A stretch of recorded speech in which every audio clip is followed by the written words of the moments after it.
Hello everyone and welcome back.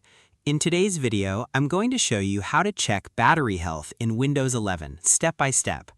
Checking your battery health can help you determine how well your laptop battery is performing and whether it may need to be replaced. So let's get started. First, click on the Start button and type Command Prompt. In the search results, right-click on Command Prompt and select Run as Administrator. If prompted by User Account Control, click Yes.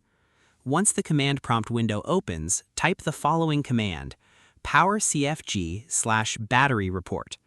Then press Enter on your keyboard. Windows will now generate a battery report and display the location where the report has been saved.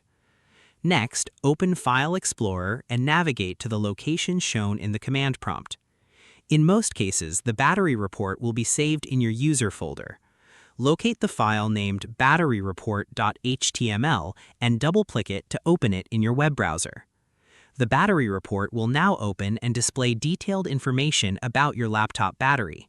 Scroll down to the Installed Batteries section. Here, you'll see the design capacity and the full charge capacity.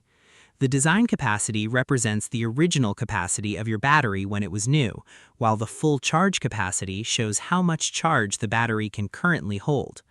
If the full charge capacity is significantly lower than the design capacity, it may indicate that your battery has degraded over time.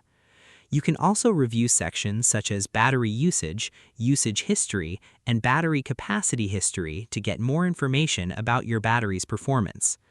Checking your battery health regularly can help you monitor battery wear and decide when it might be time for a replacement.